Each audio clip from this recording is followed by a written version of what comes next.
जुलाई में हम पौधा लगाने की सिफारिश करते हैं। अगर ऐसा क्षेत्र है जहाँ पर पानी बहुत ज़्यादा लगता है, बहुत ज़्यादा बरसात हो जाती है और ऐसा चांस हो सकता है कि 2-3 दिन पानी भरा रह जाए, तो उनके लिए बेहतर होगा कि जब हैवी बरसात खत्म हो जाए तब वो पौधा लगाएं। कैनोपी मैनेजमेंट का ये बहुत यही सबसे महत्वपूर्ण बिंदु होता है कि पहली कटाई 60 सेंटीमीटर पे या 70 सेंटीमीटर पे तो वहाँ से 2 या 3 ब्रांच निकलेंगे। अगर हमने इसको गांठ के नीचे से यहाँ से काटा होता तो कहाँ पे टहनी आती, एक यहाँ पत्ती के पास आती है ऐसे।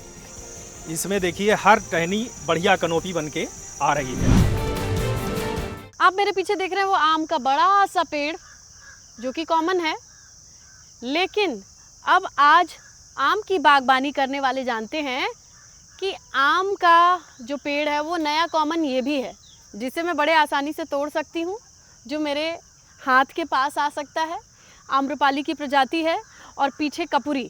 बड़े बड़े पेड़ों के बजाय छोटे छोटे पेड़ों का अगर आप शेप देखेंगे तो ये किसी कैनोपी की तरह, बड़े से छाते की तरह लगते हैं।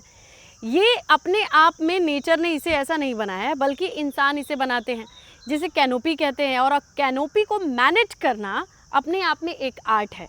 अब ये आर्ट कैसे सीखनी है, अगर आप इस्तेमाल करते हो तो कहीं कोई ग्लिच गड़बड़ी ना हो जाए, इसलिए हम आपको लिए चलेंगे बस्ती में, जहां Indo Israel centre of excellence for mangoes में डॉक्टर विजेंद्र सिंह यादव जो एक्सपर्ट हैं वो आपको बताएंगे कि आखिरकार सही तरीका क्या है आम के पेड़ के कैनोपी मैनेजमेंट का।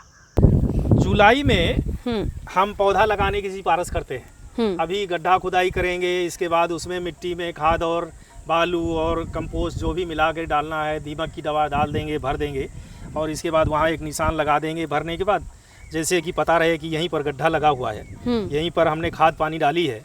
और इसके बाद जुलाई में पौधारोपण आमतौर पे करते हैं, जो सामान्य प्रक्रिया यहाँ की है। लेकिन हम एक सलाह और देंगे किसान भाइयों की, अगर ऐसा क्षेत्र है जहाँ पर पानी बहुत ज़्यादा लगता है, बहुत ज़्यादा बरसात हो जाती है और ऐसा चांस हो सकता है कि 2-3 दिन पानी भरा रह जाए, तो उनके लिए बेहतर होगा कि जब हैवी बरसात खत्म हो जाए तब वो पौधा लगाए। ठीक है, ये तो हो गई लगाने का टाइम। इसके बाद जब लगाएंगे, अगस्त या जुलाई में पौधा लगाएंगे तो अगस्त, सितंबर, अक्टूबर, नवंबर, दिसंबर, जनवरी, फरवरी तक वो पौधा हमारा करीब 7 महीने का हो जाएगा और उसमें 1-2 कल्ले आ चुके होंगे। तब क्या करना है कि हमको गांठ के बराबर से, ये देखिए ये गांठ के बराबर करीब 50 से 60 सेंटीमीटर यहाँ से हम पौधे को सिकेटियर से काट देते हैं। इससे 60 सेंटीमीटर की दूरी से हमारे हर पौधे जितने भी पुराने लगे हुए हैं वो सब 60 सेंटीमीटर 70 सेंटीमीटर की दूरी से काट दिया जाता है। इसको कट कर देते हैं प्लेन एकदम, ताकि इसमें और ज़्यादा ब्रांचें 2 से 3 ब्रांचिंग हो सके। तो कैनोपी मैनेजमेंट का ये बहुत यही सबसे महत्वपूर्ण बिंदु होता है कि पहली कटाई अगर आपने देर कर दी, बहुत लंबा सा हो गया बांस जैसा, यूकेलिप्टस जैसा, फिर आगे जा करके उसमें मैनेजमेंट बहुत कठिन हो जाता है। तो पहली कटाई आपको, अगर आपने जुलाई, अगस्त, सितंबर तक पौधा लगाया है, आपको हर हालत में अगले साल फरवरी में करनी ही करनी। हम एक चीज़ और बताएं, अब कटाई करने के बाद जब यहाँ पर कर देंगे, पहली कटाई करेंगे 60 सेंटीमीटर पे या 70 सेंटीमीटर पे, तो वहाँ से 2 या 3 ब्रांच निकलेंगे।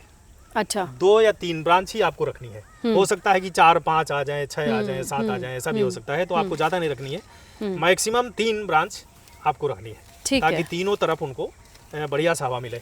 इसके बाद क्या करते हैं, दूसरी कटाई फिर करते हैं ताकि आगे चल करके और अच्छा वो मिले और अच्छा छत्रक बने, जैसा कि आप यहाँ देख पा रहे हैं। बिल्कुल। तो दूसरी कटाई जब करते हैं, समय उसके ठीक 6-7 महीने बाद। पहली कटाई हमने यहाँ पर करी थी, ये 60 सेंटीमीटर वाली बताई। बिल्कुल। और दूसरी कटाई फिर हमारे द्वारा यहाँ पर की गई थी। ये टहनी यहाँ से काटी गई थी। अभी फिलहाल इसमें नया कल्ला आ गया है। इस दूसरी कटाई का बड़ा ध्यान रखने का ये बिंदु है। देखो इसमें पहले में 4 टहनी आई थी, जैसा हमने बताया। 70 सेंटीमीटर काटेंगे तो 3 या 4 टहनी रखी जाएंगी। ठीक है। अब ये टहनी जब चलेंगी, 50 से 60 सेंटीमीटर चलने दीजिए इनको। और इसके बाद फिर 6 महीने बाद यहाँ से हमने काटा। तो यहाँ पर ध्यान रखने की जरूरत है कि इसको हम जो गांठ होती है उसके नीचे से काटते हैं। अगर हमने इसको गांठ के नीचे से यहाँ से काटा होता तो कहाँ पे टहनी आती, एक यहाँ पत्ती के पास आती है ऐसे, एक यहाँ जो पत्ती थी उसके पास ऐसे आती, तीसरी यहाँ आती, 2 या 3 टहनियाँ आती। लेकिन ये गलती हुई है काटने से, एक जगह पे आ गया तो 7-8 टहनी आ गई हैं। अब इसमें से हमको 3 या 4 हटानी पड़ेंगी।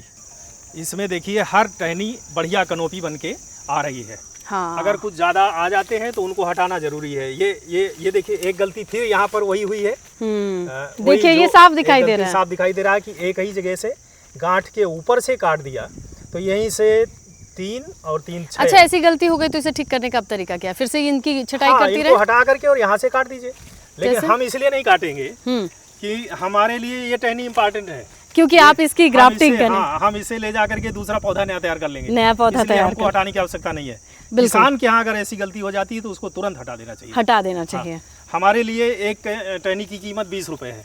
क्या बात है। हाँ, इसको हमने रेट तय करवाया है। अगर कोई किसान भाई आंध्र प्रदेश से आते हैं, महाराष्ट्र से आते हैं, बहुत दूर से और दूर से आते हैं, तो उनको पौधा ले जाने में दिक्कत होती है, तो उनके लिए एक सुविधा सरकार ने दी है कि आप पौधा ले जाने के बजाय हमसे ये टहनी ले जाओ 20 रुपए की, और अपने यहाँ जो आपने बीजू पौधा तैयार किया उसमें ग्राफ्ट कर लो।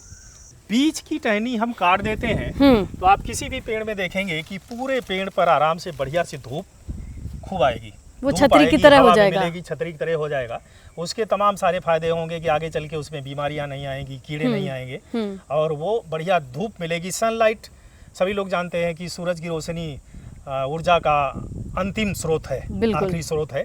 तो उसको तो प्रॉपर हर पत्ती पे पड़ना ही चाहिए। क्लोरोफिल मिलेगा, फोटोसिंथेसिस के लिए होगी, वो अच्छा होगा। तो आपको सुनिश्चित करना है कि कोई भी पत्ती हमारी अंधेरे में ना रहे, ऐसा आपको छांट के पौधा। बिल्कुल, ये पौधों का किचन है, पत्तियां। और इस किचन है, ये चूल्हा है। ये चूल्हा तब जलेगा जब इसमें सोलर पैनल लगेगा। हाँ। बिल्कुल। केंद्रीय उपोष्ण बागवानी संस्थान के वैज्ञानिकों ने बनाई कि जीर्णोद्धार, पुराने पेड़ को भी हम जीर्णोद्धार करके नया जीवन दे सकते हैं, उसका इस्तेमाल हमने यहाँ पर किया। तो ये 40 फीट के और 30 फीट के पेड़ थे, उनको पहली बार में हमने पिछले साल 5 मीटर और 4 मीटर की हाइट से काटा था। अच्छा, पिछले साल। इस साल फिर हमने फरवरी के महीने में इसको तो क्या नाम है, आपको 2 मीटर की हाइट से करीब काट दिया है। यानी एक बार में नहीं काटना है, स्टेप बाय स्टेप काटना है। बिल्कुल, ये गलती कभी नहीं करनी है कि एक बार में कभी नहीं काटना है। उसके तमाम सारे ड्रॉबैक्स हो सकते हैं कि नीचे जो पोर्शन होता है इसमें जीवितता प्रतिशत कल्ले देने की जो क्षमता होती है वो बहुत कम होती है अपेक्षाकृत नए टहनी के। इसलिए आप पहली कटाई हमेशा नए टहनी में करिए जहाँ पर नया फ्लस आने की उम्मीद है। 4 मीटर 5 मीटर ऊपर करिए। जब नीचे थोड़ा सा इसमें दम आ जाए, ताकत, तो आप नीचे से इसको काट दीजिए, स्टेप बाय स्टेप इसकी कटिंग। तो अच्छा, इसमें फिर से नए सिरे से अगर ये कल्ले बड़े हो गए, ये ब्रांचेस बड़ी हो गई, तो फल आने लगेंगे। इसमें बिल्कुल आएंगे। अब इसमें हम 4-5 कल्ले अलाउ करेंगे, 5 ऐसे बराबर, और छोटा जितना बड़ा बाग आप सामने देख रहे हैं, इसकी कैनोपी बनाएंगे। बस इसकी ये जो तने हैं वो मोटे रहेंगे और पौधा हमारे रीच में, तो बोनसाई हो जाएगा ये। हाँ, बोनसाई करेंगे, बिल्कुल उसको छोटा करेंगे। और दूसरा जो फायदा मैंने बताया था कि इस पौधे पर अगर आपके बाबा जी, दादाजी के दादाजी कोई पौधा लगा गए थे जो देसी था, जो आपको पसंद नहीं है, आज की डेट में आपको आम्रपाली चाहिए, सेंसेशन चाहिए, मलिका चाहिए, गौरजीत चाहिए, तो इस टहनी पे आप बेशक गौरजीत टहनी, सेंसेशन, मलिका की टहनी लाइए, बांध दीजिए, तो आपके दादाजी का लगाया हुआ पौधा बदल जाएगा, नई प्रजाति बन जाएगी। गांव जंक्शन को सभी सोशल मीडिया प्लेटफॉर्म्स पर फॉलो करें। व्हाट्सएप चैनल और जीमेल आईडी पर भी संपर्क साध सकते हैं।